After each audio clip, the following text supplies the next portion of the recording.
Ooh, it's the top three new decks of the week. Hey, everybody, it is new decks of the week, and it's a big week, too. First week post bans for this series. We've already talked about what decks have been doing really well in the environment in the few days since the bans, but we haven't gotten to talk about the janky stuff. That's what today's for. And we'll start with kind of an honorable mention. We're looking at 4 decks today, but this one we won't spend too much time on. This is Ratosse Reanimator. I saw a lot of people kind of worried that Reanimator decks were going to be everywhere post bans, but apart from a few Oculus decks and like 2 Omniscience decks, it really hasn't been kind of anywhere on MTGO, at least from what I can see from league and challenge results. But this build did catch my eye. This is the only really traditional Reanimator build that made waves this week. This got a League 5-0, and it looks kind of fun. You know, you've got your Valgavoth in there. There's 2 copies of Atraxa, a copy of Alesha, all the best stuff for reanimating in a deck like this. But Harvester of Misery can go in our graveyard pretty easily by discarding it as a removal spell, reanimate it later, Trumpeting Carnosaur. Much the same, but these both have pretty cool like enter the battlefield values. That's nice. We've got Tersa Light Shatter in here as a 3-drop that is pretty aggressive and can block well if we needed to, but mostly dumps cards into our yard and lets us see new cards. Fear of Missing Out does the same thing, you know. Love the enter the battlefield trigger in a reanimator deck, but you know, you attack it twice with Atraxa or Valgavoth and you probably win the game. So pretty sweet to have this in there too in case you hit Delirium. But we've also got Overlord of the Bale Merc. Haven't seen too much apart from Fear of Missing Out and Tersa that let us discard cards yet. This will mill cards, and then we can get back important stuff like Fear of Missing Out or maybe Valgavoth's Faithful if we hit that. This is another reanimator spell in the deck, but the premier one is definitely Zombify. All 4 copies of this card, as you might imagine. I assume you would probably guess that. If you're going to play a reanimator spell, is it going to be Rakdos joins up? Well, that'd be fun in a deck full of all these legends, but no, just decrease the turn count as much as possible. Play the 4-mana one, Zombify. So that is more or less the deck. There's 2 copies of Duress, there's 2 Abrades, 2 Bitter Triumphs. You can discard cards to that, and then 4 Torch the Tower to kind of finish things off and interact with the opponent. 25 total lands. Again, you might expect a slightly higher land count in a thing like this with all the expensive cards and the need to hit that 4th land drop. And then the sideboard includes Brotherhood's End as a sweeper. You got Liliana of the Veil. We can pitch cards to that, and it's a removal spell. Chandra Spark Hunter. We can pitch cards to that. Preacher of the Schism. Really good for bridging mid-range gaps. Great against aggro and such. You got the full playset of Duress between the main and the board. 2 Pyroclasm as a small ball sweeper. 3 Ghost Vacuum against other graveyard decks. And then a Sheldred because you just always got to have 1 copy. It's also good against aggro. But one way or the other, sweet little deck right here. It's about what you would think from a red-black Reanimator deck, but I think a lot of people wanted to know what the best flavor of Reanimator is in Standard, and if you count Oculus and Omniscience as Reanimator decks, you probably should. Then those are definitely still, you know, leader of the pack, but it's nice to see reanimate a big honking guy. I'm going to reanimate a big dork. see if we can win the game that way. Apparently, again, Fair Magic's back, so Reanimator's kind of on the table again, and I like that. But next, let's look at Is It Monument, which also got a 5-0 this past week in the old league there. This deck actually popped up more than once, which is why it's sort of actually on the list this week, and I think it's a cooler build than just a traditional Reanimator pile. This is a bit like the Is It like Vivi Cauldron deck that's been going around, but it doesn't play either of those cards. So I guess it's not Vivi Cauldron, but it is very similar in the way the rest of the deck is built. 4 Fear of Missing Out. Get used to seeing that card. It just kind of does a lot in this environment.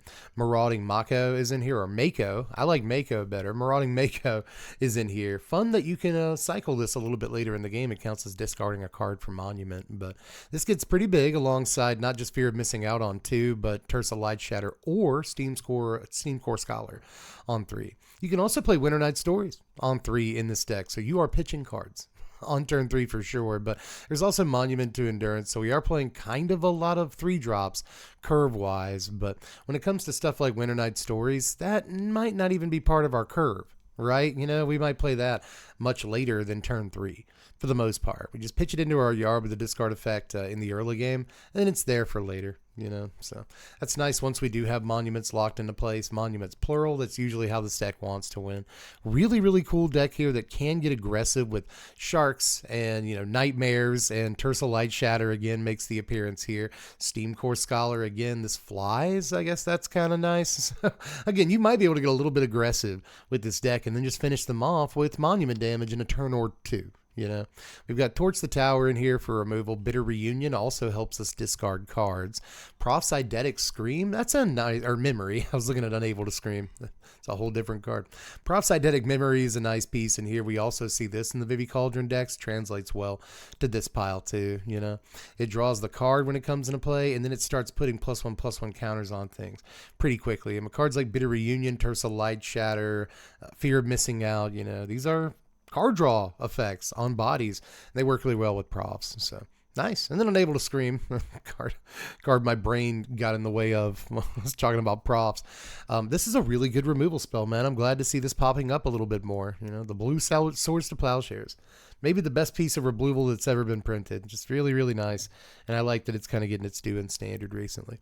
Requisite 24 lands in the deck. How's it going to deal with losing Shivan Reef? I think the pain lands are going to be an issue when they leave, but at least we get the shock lands. That's the same thing, right? But let's look at the sideboard real quick. 2 Fire Magic as an instant speed sweeper to get out against the spells that it's relevant against. We got Ghost Vacuum against the graveyard decks to negate because we're a blue deck and we have a sideboard.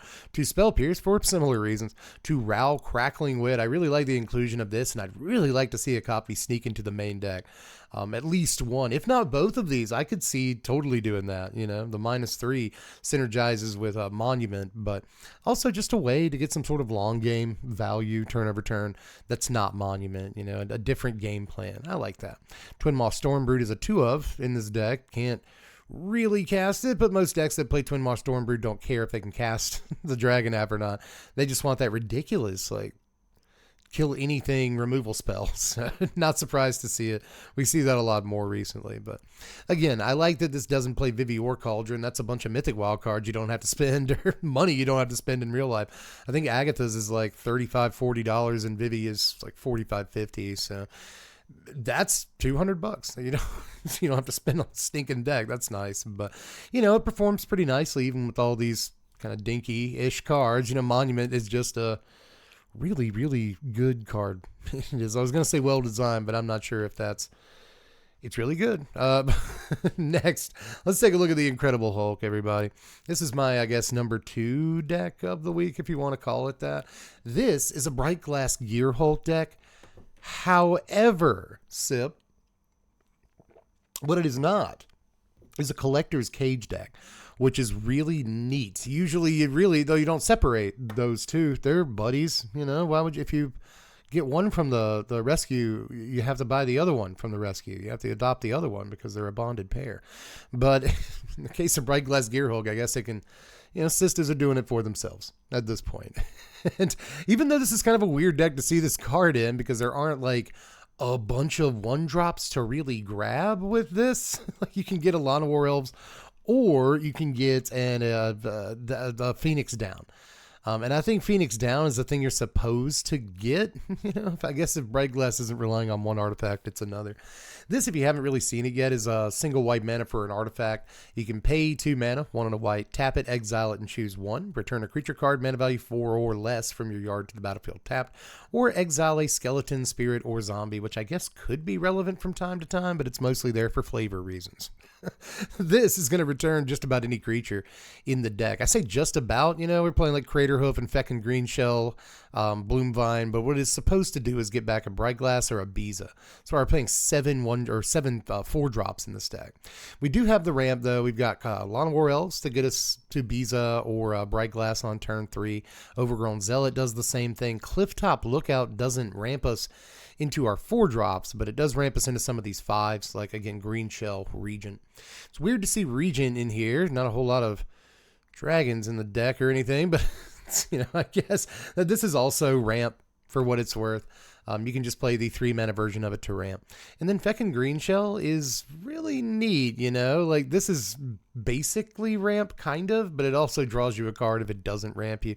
I like that. If you do eventually have the lands, then I guess good job.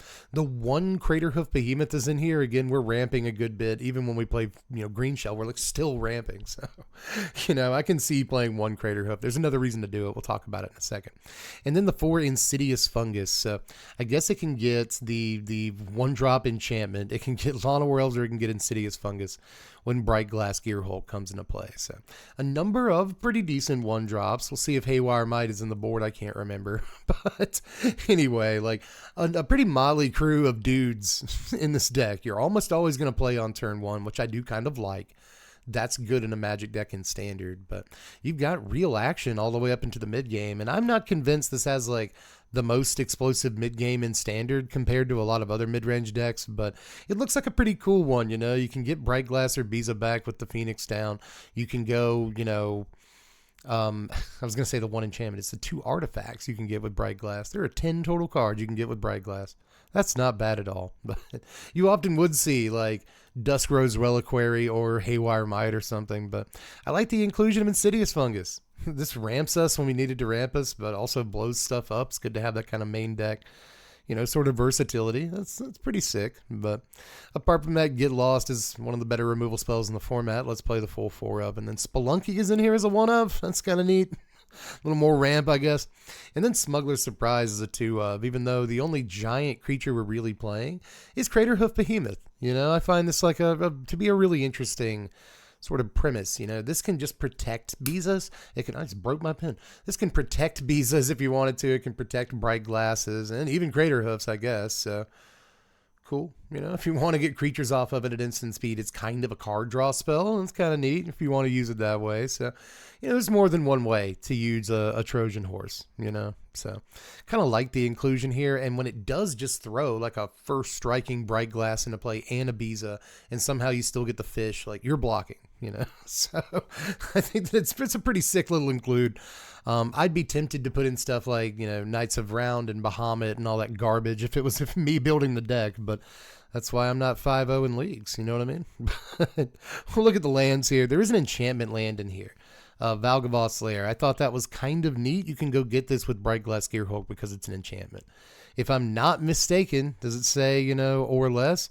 Yeah, 1 or less. So you can go grab Valgavoth's Lair when that Bright Glass comes into play if you need a land. Pretty sick stuff. Almost ramp. And then sideboard down here, we're going to play Cease and Desist. I see this in the main board of a lot of best of 1 decks in the arena nowadays. It's a surprisingly good card, actually. Day of Judgment's a decent sweep if we need the panic button. Destroy Evil's a great removal spell. So let's play that. Dragon Sniper has Vigilance Reach and Death Touch. I guess Dimir plays a lot of flyers in the main deck. I guess they want to attack a lot because they've got Enduring Curiosity. There's a reason. Elspeth Smite is in here for more obvious reasons. Goes Vacuum. Haywire Might. There's a little bug boy. He's a good guy. Rest in Peace is in here against Graveyard decks. And then we'll finish off the playset of Smuggler's Surprise. Maybe when we get to it, or when we can get to it. Or maybe as a protection spell against decks with lots of removal. I could see playing the full playset. They just decided to split it between the 75. I can respect that. But altogether, like, pretty cool little build of, a deck that's usually Collector's Cage, but decided, like, what if we just didn't do that? I kind of like that. But I always okay, notice the theme here. Is it Monument? Is what if we played Vivi Cauldron without Vivi or Cauldron? And then Incredible Hulk is what if we played Bright Glass Gearhulk Collector's Cage without Collector's Cage? What if we played Cage without Cage? Cage-free eggs. And I think that's actually really sick. But we'll move on to a pretty completely new deck that doesn't have to ape off of any other decks. It's kind of its own thing. This is a Rakdos Reanimator deck that headlines Alesha Who Laughs at Fate. This is 3 mana, 1 a black and a red for a 2/2 legendary human warrior with first strike. Whenever it attacks, it gets a +1/+1 counter. Also has Raid. At the beginning of your end step, if you attack this turn, return a creature with mana value less than or equal to Alesha's power from your yard to the battlefield. So mana value less than or equal to power. Remember that. If this creature gets to attack, even once, then they will put any other creature into play. in the entire deck. Not necessarily. We got Tersa Light Shatter, Scavengers, we'll get to that in a second, and then Carsey Revenant as well. But there are 20 2-drop creatures in this deck, and 4 1-drops too. So this is able to put 24 things into play the first time it attacks, and that is really, really cool, especially considering we have some pretty high-profile removal targets like Deep Cavern Bat, massive target on its back, but a really annoying card to have to deal with. Fear of Missing Out, this is the 3rd out of 4 decks this card has been in. It is very powerful in this format right now. NT will also help dump cards. There's reasons for that. We can dump a Carsey Revenant. We've already looked at this. We can dump a Carsey Revenant into our yard and then, put it on an Alesha and start going ham and getting creatures back every turn, having a life link, and it's just really, really nice. Anyway, NT will also help us get larger creatures. It's really good with Alesha as kind of a 2-3 punch. Because if it puts counters on Alesha can get even larger creatures back, like the first time she attacks, because her ability doesn't trigger till end of turn. So that's pretty sick. We've got Hazaret Godseeker in here, which is a 2-mana 5/3 with Indestructible and Haste. But, of course, it cannot attack or block unless you have max speed. I guess the cool thing about it, though, is that if Alesha is still at 2 power, it can get Alesha through unblocked. And that can lead to some sort of resilience, I guess. But also having a 5/3 Indestructible come online on like turn 3 will probably help you with your resiliency problem too. But Burnout Bastronaut is the only 1-drop in the deck, surprisingly. Obviously, Hazaret relies on speed to get going, and so does Bastronaut. So this is a way for the deck to sort of get Hazaret set up as early as turn 1. I just wish there was slightly more speed stuff in the deck, but Bastronaut is a single red mana for our 1/1 Gabo Warrior with Menace and Start Your Engines. If you pay 2 mana, it gets +1/+0 till end of turn, and at max speed, it has double strike. I've seen a few people say that maybe we should consider this card for replacing the mouse, for replacing Heartfire Hero.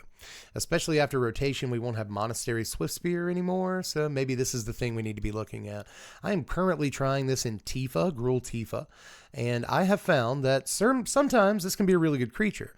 Other times it's just a 1/1 menace, which is not great, but it can be pretty good with like pump spells and such in the early to mid game, because again, the menace is fine. Once it gets the double strike, it's fantastic with pump spells, especially if left unblocked. So, I kind of like this card, but there's not a lot of pump effects in this deck aside from NT, maybe a couple of other things. So not super in love with the idea, but the deck kind of has to play it to get its speed online. Gastel Thrillseeker is another kind of weird one, but I understand the include as a concession to speed. This is a Rakdos colored 2-mana 2/3 Lizard Berserker with Start Your Engines. When it enters, it deals a damage to an opponent and you gain a life. And at max speed, it has both Death Touch and Haste. So again, not necessarily resiliency, but after a sweeper, it can come down with Haste and get in.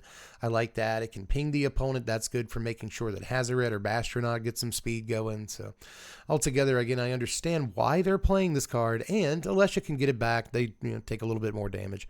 Nothing wrong with that. So cool cards, Our Herboard Scavengers, though, is one of my favorite includes in the deck. Deck plays a total of 12 threes and then stops its curve there. I kind of like that idea for what it's worth. But this comes into play and enters or attacks. Exile a card from any graveyard, and it gets a +1/+1 counter. And then it gets the keyword abilities of creatures that it's exiled. So if it exiles a Carsey Revenant from your yard, it has flying and Death Touch and Lifelink, which is cool. If it exiles a Hazaret, it has Indestructible and Haste.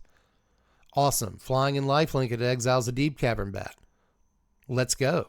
First strike if it exiles an Alesha, Haste on a Tersa. So almost every creature in the deck, save for, I guess, Fear of Missing Out and NT, will give Scavengers like some kind of ability, and that's pretty cool. I guess Gastel won't either, but whatever.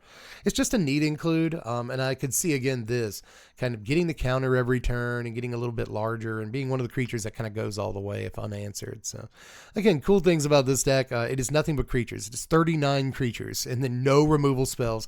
It doesn't even really play a removal creature unless you want to count Deep Cavern Bat. It's just all in on getting you. So I think that, again, I can respect that. 21 lands, Amonkhet Raceway can come down turn 1. without even playing anything else for free and start your engines. That's pretty cool. Tapping to give any creature haste. Let's go. I like it. Apart from that, the mana base looks pretty solid. And then we get to the sideboard. We've got Blast Zone in there. I think that's a neat include, right? Gas Style Raider is in the board. A 3-mana 2/1 with Start Your Engines. When it enters, target opponent reveals their hand. Choose an instant or sorcery. They discard it. In a max speed, it's got +1/+1 and Menace. I had to read this because I had forgotten what it did in the interim between me looking at the deck and me talking about it now. So yeah, get rid of an instant or sorcery, take the sweeper out of their hand, or some other important thing, the reanimator spell or whatever. Momentum Breaker is in here to make them sacrifice creatures, kind of like that. Also make them discard when you want them to do that. Outpace Oblivion is 3 mana for a Start Your Engines enchantment. When it enters, it deals 5 damage to a creature or walker, and if you paid 2 mana and sack it, it deals 2 damage to each creature who does not have, or to each player who does not have max speed. So this is interesting reach, first of all. You know, two extra damage, sure, but, you know, there's going to be targets. This is basically the Twin Maw Stormbrood of the deck, but it's too on brand not to play. And then Filigree Silex blows up all the tokens. Yippee. But yeah, altogether, just what a neat deck. I love the commitment to playing nothing but creatures. I love the commitment to maximizing Alesha as much as they possibly could. I love the spicy plays of Burnout Bastronaut, Gas Style Thrill Seeker, Hazaret Godseeker, Urborg Scavengers. Every card in the deck is a piece of spice. So really, really cool deck here. You know, a 5-0 for this one. The only deck that did well in a challenge that we looked at was the Incredible Hulk deck. Selesnya Hulk ended up getting 6th place in a challenge just today, if I'm not mistaken. It's today on Murica Day. But and happy Murica Day, by the way. But anyway, this was easily the coolest deck of the week, and I couldn't wait to show it to you guys. I kind of name dropped it in a video the other day, giggling about it the entire time because it's such a neat idea, and I do think it can be, you know, sort of iterated upon. I like the idea for sure. But anyway, that is all the decks this week. I hope you enjoyed it. We'll be back next week. There's going to be previews, though. Previews next week, so make sure you sub for all that content, and do all the other YouTube stuff on your way out. Hit the like button before you hit the lights. Mutton. I don't know why I would call you Mutton. You're not a sheep or something. Mutton is sheep, right? You can also hit the subscribe button if you haven't done it yet for all the preview content coming up and the top 10 lists. And there's more deck techs. We got a Commander deck tech coming up soon. Gruul Tifa before spoiler season starts, I promise. Patrons, but anyway, besides, I have a Patreon, by the way. Just $1 a month to vote on content. Get in there, baby. It helps out a lot. But that's all I've got for this one. Let me know how you felt about it and what spice you've seen out there in the world this week. I am Dev from The Place. Thanks for watching, Wizards. Spread love and be kind.